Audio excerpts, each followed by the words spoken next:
Hey everyone, and welcome back for another deep dive. Today we are tackling, a garment. A garment. It's a dress A dress. that's become practically as famous as the woman who wore it. Ah, I like that. Yeah. I like that a lot. We're talking about Marilyn Monroe's white dress from the 7-Year Itch. Yes. You know the one, Of course. the subway grate, the billowing dress, that look on her face. It's iconic. It's iconic. It is. But what is it about this dress Yeah. that continues to capture our imaginations even decades later? Right. We'll be looking at the Wikipedia article on the white dress of Marilyn Monroe Okay. to answer that question. It's a great question. When you think about it, it's just a dress. It is. But it's become so much more. Oh, yeah. The symbol, a cultural touchstone. It's recognizable around the world. Absolutely. So let's start with the scene itself. Okay. I mean, you're probably picturing it right now. Yeah. Marilyn standing over that subway grate Yes. as a train whooshes by underneath. The dress flying up around her. Right. It's playful, it's sexy, it's a moment that's been etched into our collective memory. Yes. But here's the thing. What? What you may not know is that the scene wasn't actually filmed on location in New York City. That's right. Really? The crowds were so huge when they tried to film on Lexington Avenue Yeah. that they had to recreate the scene Oh my gosh. on a soundstage Yeah. at 20th Century Fox. So that sense of spontaneity we see on screen Yeah. was actually very carefully constructed. It was. That's so interesting. It is. It's interesting, though, because that visual, the woman, the wind, the billowing dress, Yeah. it echoes a moment from a 1901 silent film called What Happened on 23rd Street, New York City. Oh, wow. And in that film, a woman walks over a vent, her skirt flies up, and the men around her, Oh, yeah. well, they're quite amused. That's a fascinating parallel. Isn't it? Yeah. And it kind of makes you wonder if director Billy Wilder had that earlier film in mind. Yeah. When he conceived of the scene for the 7-Year Itch, Oh, totally. it speaks to how certain images, especially those that play with surprise, Yes, and let's be honest, a bit of voyeurism can resonate across time. for sure. Yeah. So let's talk about the man behind the dress.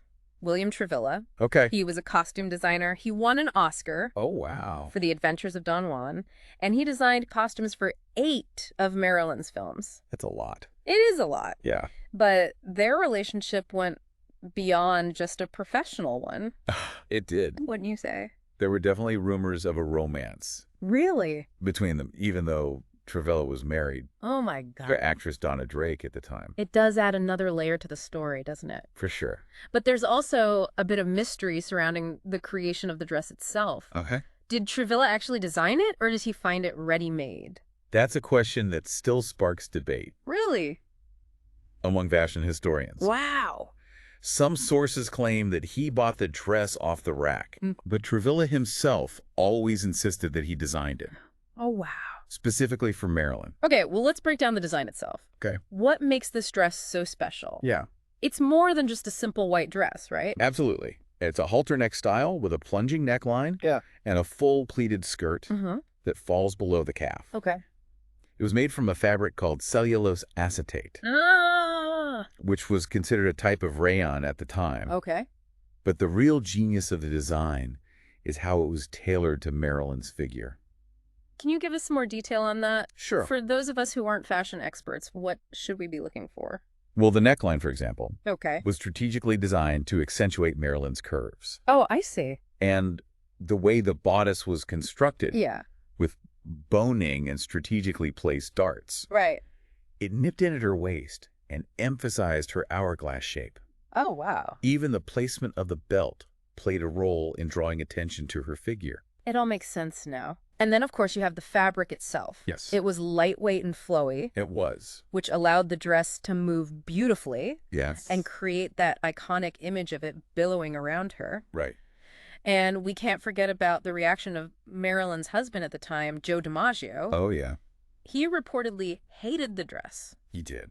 Why do you think that was? That's a really interesting question. It is. And it's one we should explore further. Yeah. Because on the surface, it seems like a strange reaction to have Yeah. to a piece of clothing. It does. But if we consider the context of the time, the 1950s, Okay. And the societal anxiety surrounding female sexuality, Uh-huh. it starts to make a little more sense. So you're saying DiMaggio's reaction might have been about more than just the dress itself. Exactly. Wow. Remember, this was a time when women were expected to be modest and demure, Right. and Marilyn, with her undeniable sensuality, was already pushing those boundaries. Yeah. And this dress with its plunging neckline and the way it moved on her body amplified that even further. It did. So maybe DiMaggio's discomfort stemmed from those societal expectations. It's possible. Yeah.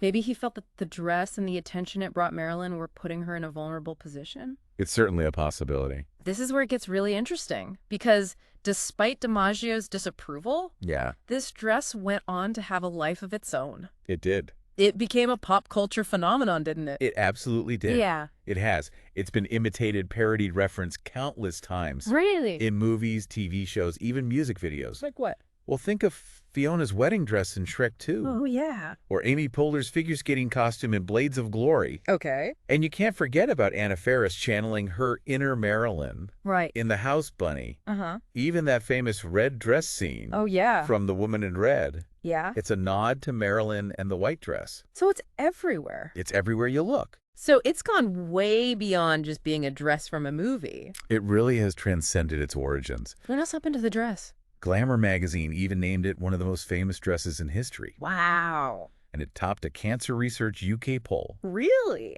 of iconic celebrity fashion moments. That's amazing. And there's a giant statue Oh my gosh. called Forever Marilyn by Seward Johnson Wow. that depicts, you guessed it, Marilyn in the dress. Marilyn in the dress with the skirt billowing up in the wind.